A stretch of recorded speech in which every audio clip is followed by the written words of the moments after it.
Guys, welcome back to the channel. If you haven't already, make sure you subscribe to our channel. We're going to be pumping out a lot of videos in the coming months. Make sure you stay tuned for those. Now, today we're talking about knife defense. Now, this is a highly debated topic.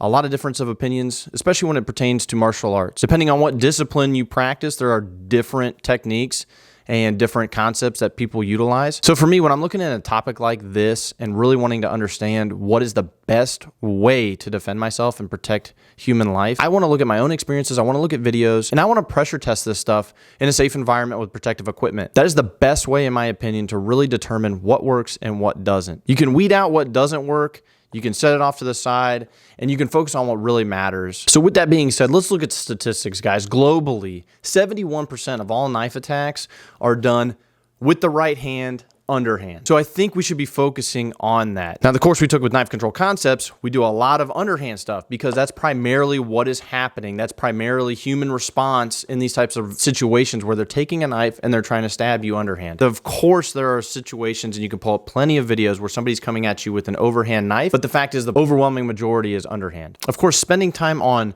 a technique or a concept is time not spent on something else. So you got to make sure you prioritize what is important. Now, of course, I understand, guys, context is everything. Your context is different from my context.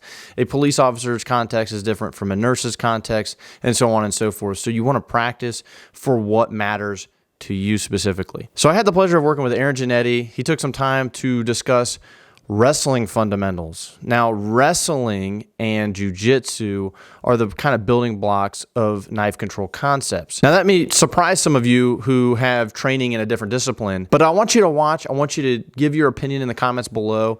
Aaron explains this really well. If you can pressure test this stuff and you can get people to buy into it, build confidence in their ability, that is the most important thing as an instructor, as a student when you're taking a class. I want to build confidence. When you're talking about a physical skill, the only way to build confidence is to do that skill repeatedly, consistently. So with that being said, I'm going to let Aaron take it away.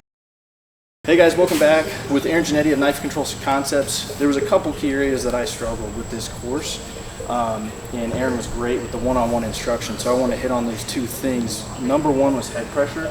What is the biggest thing with head pressure? What are the considerations with that when you're applying it? So if I'm trying to link on, right, and again, like, it's hard enough to try to link onto an arm, especially if you don't have any, like, not a long sleeve, so like short sleeve shirt, like this is hard enough to link onto in general. Yeah. But if I am linked onto this and I don't have any head pressure, you have full articulation and movement of your body. So like you can be pulling your elbow forward and backward, you can be turning your hand in and out, your shoulder going in, you can be moving your feet and your hips in all these other directions. And I'm trying to navigate this three-dimensional space where you have full articulation in your arm and you have all of this to go into, and I can't feel it as well. So head pressure does a couple of things. The two main ones right at the gate is the second that I give myself a counter anchor. So as I'm trying to hang weight into your arm, right, I'm giving myself a counter anchor to push in, and that actually puts more tension on the limb. So that's one piece of the puzzle, is it makes me heavier on the limb right at the gate. Like you can already see your posture break just by me putting head pressure in, where I could do the same exact thing here, and if you go to stand up, right, so stand up and fight, it's a lot easier to stand up and fight than it is when I start applying my head into that same spot. So head pressure is good for additional pressure. Head pressure is good because while two hands are occupied, I can start using my head to steer you. I can start using my head to create extra pressure to go there. So it's in this case, a third limb, even though it's a fifth limb technically as far as we go. So head pressure is good for that. Head pressure is good for feeling things. The more connections I can make with your body, the more I can feel your body change, move, change levels, bend your elbows, all that type of stuff. So that's another piece of the puzzle that goes into it. So we usually will say, even though head pressure is a big part of it, we usually will say head, shoulder, and or hip pressure, right? Because as you saw, as we started moving around our body, it became a little more about shoulder pressure. It became a little more about hip pressure. But what I'm doing is I'm connecting to you more and more and more, so that I'm not just trying to follow a blade around in all these crazy spots.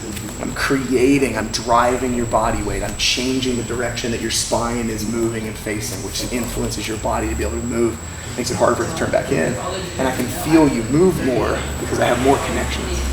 So there's a lot of benefits of head pressure, but if you had to boil it down, it adds extra weight, it limits movement from you, I can feel your movement better, and it helps me to steer and move things additionally, which, as you saw this weekend, is huge. It's a massive piece of the puzzle. It was a huge piece of the puzzle, and my problem was like consistency.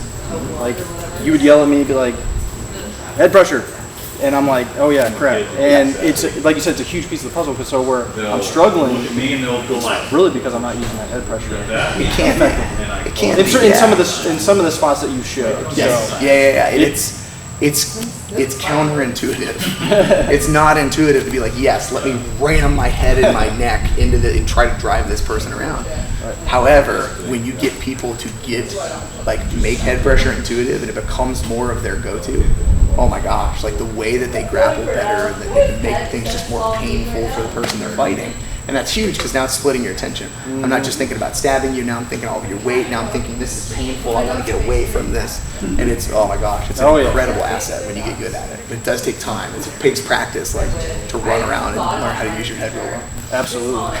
Guys, thank you so much for watching. Make sure you subscribe to the channel for future content. If you like what you saw, you found it useful, make sure you give us a like. And if you disagree or agree with our opinions on this stuff, make sure you comment down below. I know this is a highly debated topic. Keep it respectful. Otherwise, I'll see you on the next one, guys.